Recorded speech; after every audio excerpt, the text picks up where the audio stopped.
sanadkii 2005 Ronaldinho waxa uu ku guuleystay Ballon d'Or-ka iyadoo loo aqoonsaday xiddiga ugu wanaagsan guud ahaan dunida. laakiin 15 sano kadib waxa akoonkiisa laga helay kaliya $5 iyadoo oo loo taxaabay xabsi ku yaala dalka Paraguay. taasi oo kaliya ma aha laga soo bilaabo bilowgii noloshiisa ilaa iyo heerkiisa sare waxa uu soo maray nolol isugu jirta mid hooseysa ilaa mid sarreysa. haddaba sidee ayay ku dhacday in mid ka mid ah ciyaartoydii ugu fiicnaa dunida kubadda cagta uu noqdo sabool dambiila? tani waa sheekada dhammayska tiran ee Ronaldinho.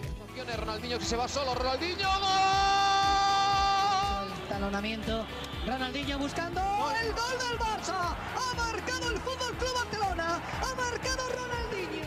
Brazilian football star Ronaldinho and his brother are being detained in Paraguay. 22 Maarso 1980 waxaa dhashay Ronaldo da Assis Moreira kaasi oo markii dambe loo bixiyay Ronaldinho. qoyskiisu aad bay sabool u ahaayeen iyagoo oo ku noolaa xaafado ka mid ah kuwa ugu saboolsan uguna khatarta badan guud ahaan dalka Brazil. aabihiis waxa uu ahaa ciyaaryahan hore oo markaasi ka shaqaynayay dekadda. hooyadiisna waxay ahayd kalkaalisa buuxda taas oo ku tusaysa inaysan keeni karin qoyskan lacag ay ku noolaan karaan. balse inkastoo bilowgiisu uu adkaa, qoysku waxay heleen rajo ka hor inta uusan Ronaldinho weynaanin. sababtoo ah waxaa jiray walaalkiisa Robert oo 10 sano ka weynaa kaasi oo ahaa ciyaaryahan xirfadlaha u ciyaara kooxda Grêmio ee Brazil. markii Ronaldinho uu gaaray da'da 8 sano, Robert waxa uu saxiixay heshiiskiisii xirfadeed oo ku filnaaday inuu dhaqaale ku taageero qoyska oo dhan. heshiiskaasina waxaa qayb ka ahaa in la siiyo guri wanaagsan oo leh barkadda dabaasha. laakiin xilli ay u muuqatay in noloshii hagaagsaneed ay u bilaabatay qoyska, wax walba si degdeg ayay isu beddeleen. maalin uu weli 8 jir ahaa Ronaldinho ayaa guriga ku soo noqday isagoo arkay qoyska oo dhan oo wada ooyaya.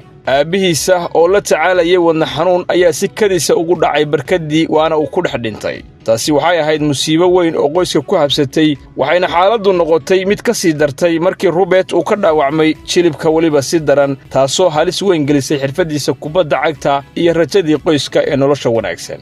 booskii aabbaha walaalkiisa Robert ayaa u buuxiyey oo galay kaalintii aabbaha ee Ronaldinho. waxa uu go'aansaday inuu walaalkiisa yar barbaariyo, waxaana uu tababari jiray maalin iyo habeenba si uu uga dhiga ciyaaryahan kubadda cagta oo wanaagsan, maadaama uu arkayay in walaalkiisa yari uu leeyahay hibo ka awood badan tiisa. xiriirka u dhexeeya labada walaalna waxa uu ahaa mid xooggan tan iyo noloshoodii inta ka dhiman, halkaas oo Roberto uu hoggaanka qaban jiray Ronaldinho uu si indhala'aan ugu raaci jiray wax walba, waana tan keentay in labada walaali ay isku dhex arkaan xabsi ku yaala Paraguay. laakiin wax yar kadib ayaynu sheekada u soo laaban doonaa. markii uu 13 sano jir ahaa isaga oo ka ciyaaraya akaademiyadda Grêmio, Ronaldinho waxa uu si dhab isugu muujiyay gudaha dalka isagoo qayb ka ahaa guul 23 gool iyo eber ah. isaga ayaana dhaliyay dhammaan 23 gool ee kulankaasi. taasi waxay ka caawisay in looga yeero koobkii adduunka ee 17 sano jirada xulka qaranka, waana uu ku guuleystay isaga oo noqday xiddig cusub oo reer Brazil ah oo hal habeen lagu bartay, iyadoo uu kor u kacay magaciisa akaademiyadda Grêmio maadaama uu ahaa mid aad uga sarreeya dhammaan inta kale. markii uu noqday 18 sano jirna waxaa loo dhiibay heshiiskiisii ugu horreeyay ee xirfadda kubadda cagta. Ronaldinho waxa uu kooxda Grêmio joogay 3 sano oo kale, halkaasi oo sanadba midka ka dambeeya uu sii wanaagsanaanayay. waxaana uu sameeyey muuqashadiisii ugu horreysay isagoo 18 sano jir ah 1998 isagoo ciyaaray 38 kulan. waxa uu dhaliyay 6 gool xilli ciyaareedkaasi. xilli ciyaareedkiisii labaadna waxa uu ciyaaray 47 kulan isagoo dhaliyay 22 gool. sanadkii saddexaad ee ugu dambeeyay Grêmio waxa uu dhaliyay 28 gool 37 kulan gudahood. laakiin kaliya tirada goolashu ma muujinaysa gebi ahaanba hibadiisa. Ronaldinho waxa uu ahaa qof lagu raaxaysta daawashadiisa, waxaana uu ciyaari jiray kubadda cagta isaga oo dhoolla cadaynaya, isaga oo garoonka u soo gali jiray inuu dadka madadaaliyo. intii uu joogay Grêmio hal dhacdo ayaa si gaar ah loogu xasuustaa, taasoo ahayd inuu fadeexeeyay halyeegii reer Brazil ee Dunga. 2 jeer ayuu xirfad mucjiso ah ku dhaafay hal kulan gudihii, laakiin fadeexayntaasi ayaa dabca ku noqotay dhibaato dambe, sababtoo ah wax ka badan 10 sano kadib Dunga waxa uu noqday tababaraha xulka qaranka Brazil, mana uusan ilaawin maalintaasi. iyada oo la eegayo hibadiisa uu Brazil ku muujinayo, waxay ahayd wax iska cad in kooxaha waaweyn ee Yurub ay albaabka soo garaacaan si ay isaga u helaan. sannadkii 2001diina isagoo 21 sana jira Ronaldinho waxa uu guuray Yurub isagoo ku biiray PSG. Tani ma ahan PSG-da heshay maalgelinta Carbeed ee maanta aad taqaanid ee waqtigaasi ma aysan ahayn koox sidan u awood badan, waana midaasi midda sababtay inuu ku dhowaado Arsenal. laakiin ogolaansho la'aan dhinaca diiwaangelinta ayaa ku qasabtay inuu doorto Paris. iibkaanna waxaa ka shaqeeyey walaalkiisa oo sidaasi ku noqday wakiilkiisa gaarka ah ee gacanta ku haya noloshiisa oo dhan. Ronaldinho xilciyaareedkiisii ugu horreeyey ee Paris waxa uu ka soo kici jiray kursiga kaydka isagoo ay waqti ku qaadatay inuu kooxda koowaad ku dhex milmo. laakiin kadib fasaxii xagaaga waxa uu ku soo laabtay kooxda isaga oo dhaliyay 4 gool 4 kulan oo isku xiga, taasoo u xaqiijisay boos joogto ah. waxa uu lahaa xilciyaareed fiican oo si gaar ah ugu fiican yahay ciyaaraha waaweyn, laakiin inkastoo ay tahay bilow xoogan, muran ayaa hareeyay ciyaaryahankan mucjisada ah ee reer Brazil, sababtoo ah tababaraha PSG ayaa sheegay in Ronaldinho uu aad u danaynayo nolosha hameenkii ee Paris halkii uu diiradda saari lahaa kubadda cagta. waxa uu jeclaa inuu ku dabaaldego oo ku raaxaysto nolosha hameenkiya, taasoo saameyn ku yeelatay hoos u dhicistiisa dambe. xagaagaasi waxaa looga yeeray xulka qaranka Brazil si uga qayb galo koobka adduunka ee 2002. halkaas ayuuna isku muujin doonaa inuu yahay xidig weyn oo caalami ah. Brazil waxay lahayd 3 weeraryahan oo magacoodu uu ka bilaaban jiray xarafka R, waana Ronaldinho, Rivaldo iyo Ronaldo Nazario. saddexdaasi weerarna waxa ay karkariyeen guud ahaan tartanka, iyaga oo ku guulaystay finalkii Jarmalka.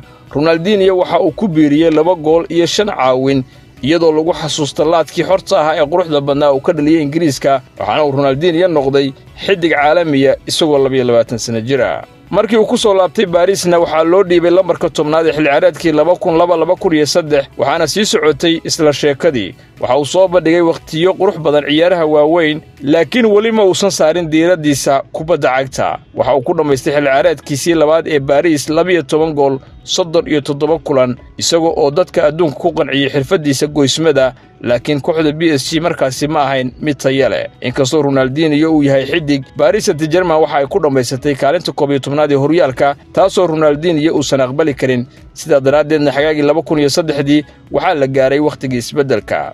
waxaa tartan ugu jiray 2 kooxood oo doonaya saxiixiisa, waa Manchester United iyo Barcelona, laakiin iyadoo dalabkiisu uu gaarayay 30 milyan, Ronaldinho oo 23 sano jira waxa uu ku biiray Barcelona, halkaasi uu haliyay ku noqday sanadihii xigay.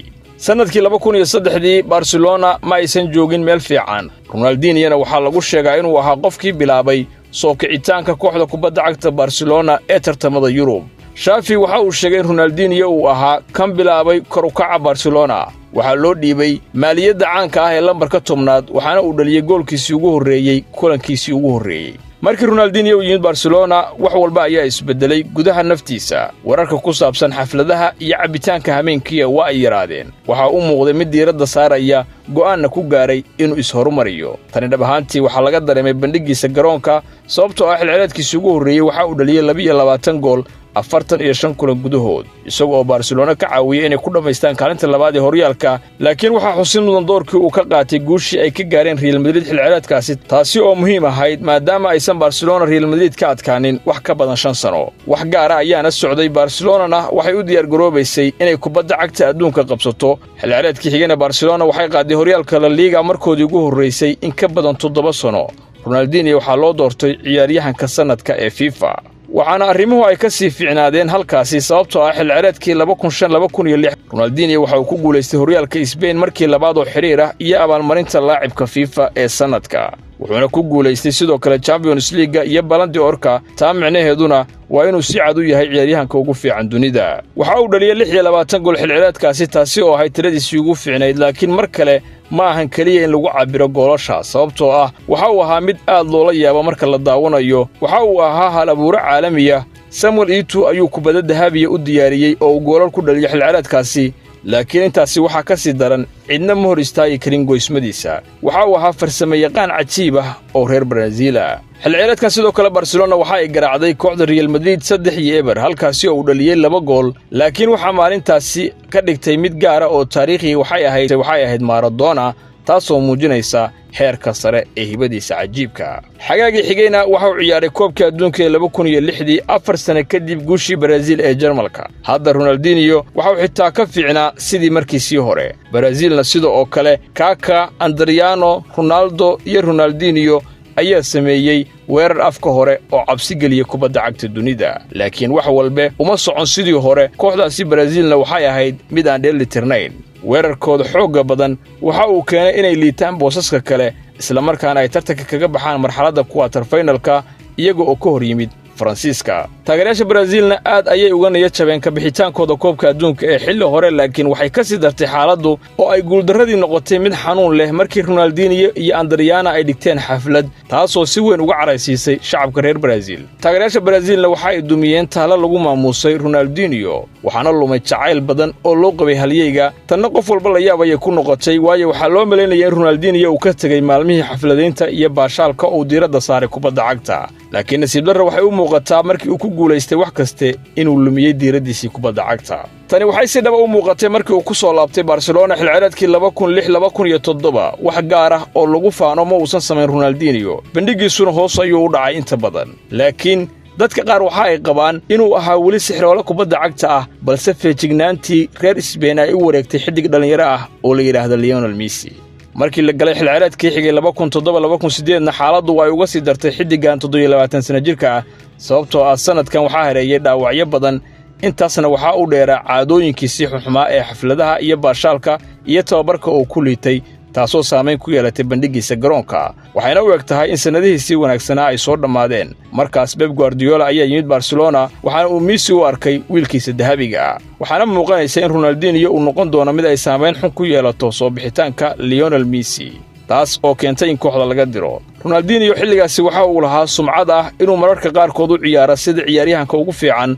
mararka qaarkoodna uu xafladaha ku mashquulo sidaa darteed isagoo 28 sano jir Ronaldinho waxa loo diray horyaalka Talyaaniga waxaana la wareegtay AC Milan halkaasi oo xaaladiisu ay ku sii xumaan doonto Ronaldinho waxa uu guuray magaalada Milan xilciyaareedkii 2008-2009 kadib markii uu diiday fursado uu ugu wareegi karay Manchester City waxaa loo dhiibay maaliyadda lambarka 8aad sababtoo ah lambarkiisii caanka ahaa ee 10aad waxaa xidhnaa Seedorf AC Milan tan waa koox soo gabagabeynaysa jiilkeedii dahabiga ahaa laakiin weli xoogaa awood ayaa ku jirtay taasoo dhab ahaantii la mid ahayd Ronaldinho laftigiisa qaabka uu ku jiro xilciyaareedkaasi waxa uu ku bilowday si xoog leh laakiin waxa uu ku dhibtooday caafimaadkiisa iyo tababarkiisa iyadoo xilciyaareedku uu sii socdana marar badan kursiga kaydka ayaa la dhigay waxaana lagu eedeeyey inuusan ku wanaagsanayn tababarka iyo isdiyaarinta uuna ku mashquulay nolosha kale ee xafladaha tababarihiisii Carlo Ancelotti waxa uu sheegay in hoos u dhacaani aysan wax la yaab lahayn xaaladiisa jireedna ay tahay mid aad u liidata laakiin hibadiisu ay tahay mid aan marna laga shakin karin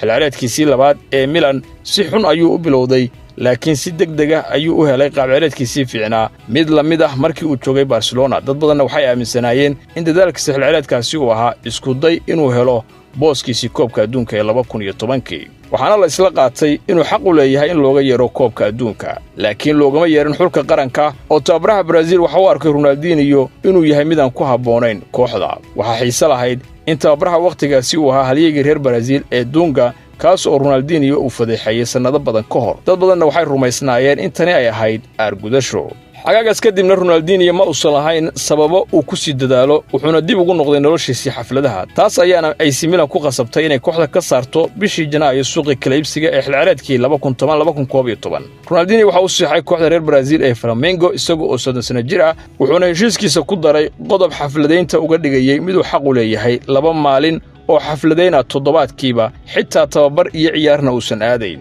hal xilciyaareed kadib Flamengo waa ay joojisay mushaarkiisii Ronaldinho waxa uu kansalay heshiiskii kooxda kula jiray kadib waxa uu ku biiray kooxda loo yaqaan Atlético Mineiro 4 maalmood kadib markii uu ka tagay kooxdii Flamengo halkaasna si wanaagsan ayuu uga ciyaaray waxaana uu kooxda ka caawiyay inay ku guulaysato Copa Libertadores koodii ugu horeeyay isaga oo sameeyay bandhig cajiib ah tartankaasi waxaana xitaa la guddoonsiiyay Ballon d'Or abaalmarinta ciyaaryahanka ugu fiican Koonfurta Ameerika sanadkii 2014 kadib waxa uu wareegay kooxda reer Mexico ee Quatro loo yaqaano halkaasi oo ku qaatay hal xilli ciyaareed ka hor inta uusan ku soo laaban Brazil si ugu ciyaaro kooxda Fluminense sanadkii 2015 ayuuna u siixay heshiis 18 bilood oo Fluminense laakiin waa uu ka tagay kaliya 2 bilood kadib isagoo ciyaaray 9 kulan oo uusan wax waxqabad muujin taasoo keentay dhaleecayn uga timid taageerayaasha ugu dambeyntiina heshiiska waa la burburiyay kadibna waxa uu ciyaaray ciyaaraha fustalka ee gudaha India muddo 2 sano ka hor inta uusan ugu dambayntii ku dhawaaqeen inuu ka fadhiistay ciyaaraha sanadkii 2018. nasiib darrase sidaasi kuma dhammaan sheekadu sababtoo ah 2 sano kadib markii uu ciyaaraha ka fadhiistay waxa uu ku lug yeeshay dhibaatooyin sharci oo culus taasoo keentay in la xiro isla markaana la ogaaday in akoonkiisa bangiga ay ku jirto kaliya $5. Roberto waxa uu mas'uul ka ahaa wax walba oo ka socday nolosha Ronaldinho waxa uu sameyn jiray kaliya ciyaarista kubadda cagta iyo damaashaadka naftiisa halka walaalkiisa weyna uu maamulayay dhammaan ganacsiyadooda wanaag iyo xumaanba kay noqotaba. sanadkii 2019 waxay la daaladhacayeen dagaalo ka dhana dacwado dhinaca sharciga oo ku saabsan arrimo deegaanka ah laakiin mar walba waa ay ka baxsanayeen ilaa ugu dambayntii lagu ganaaxay dhisidda meel kalluumaysi oo sharci darro ah oo ku taalla deegaan ilaala gooniye leh. markii labada walaali ay ku guuldaraysteen inay ganaxyadan wakhtigooda ku bixiyaan waxaa laga qaaday 57 guri oo ay lahaayeen iyo baasaboorradoodiiba. kadib bishii Maars 2020 Ronaldinho waxa uu baahday inuu safar ugu baxo Paraguay ujeeddo la xiriirta xayeysiis buuggiisa cusub laakiin baasaboor la'aanta isaga iyo walaalkiis ayaa noqotay mid dhibaato ah. walaalkiis ayaana la yimid hal abuur cusub waxa uu sameeyay baasaboorro been abuur oo ay ku safraan si ay u tagaan Paraguay. dabcan haddii aniga ama adiga aan sidaasi samayn lahayn waa laga yaabaa inay noo shaqayn lahayd oo aan layna garanayn laakiin Ronaldinho meesha uu tagaba saxaafadda ayaa daba socota taa micnaheeduna waa in markii uu ka degay Paraguay isla markiiba la arkay oo la xiray. Ronaldinho wax fikrada kama uusan haysan waxa dhacaya sababtoo ah tani oo dhan waxay ahayd qorshihii walaalkiisa. xitaa qareenkiisa ayaa ku tilmaamay doqon oo yiri waa ilmo aan weligiis weynaan laakiin tani kama dhignayn wax difaac sharciya inuu isticmaalay baasaboor been abuura sida darteedna labada walaal waxaa lagu xukumay xabsi gudaha Paraguay. intii baaritaanka lagu jiray ayaana bangigooda baaritaan lagu sameeyay oo la ogaaday inuu ku jiro kaliya $5 taasoo ka dhigtay nin saboola. laga yaabay dabcan inay lacaguhu meelo kale ugu qarsanaayeen laakiin ma jirto wax cadayna oo laga helay waxayna dadku yiraahdeen xidigii caanka ahaa waxa uu noqday faqiir. Ronaldinho iyo walaalkiisii waxay ku qaateen 32 maalmood xabsiga dhexdiisa. waxaa la sheegay in dhoola cadayntiisii ay luntay maalmahaasi laakiin sidoo kale waxa uu ciyaaray tartan kubadda cagta ah oo maxaabiista loo qabtay. kooxdiisa ayaa qaaday si fiican ayuuna uga soo dhex muuqday ha yeeshee farxaddiisii marna ma soo noqon.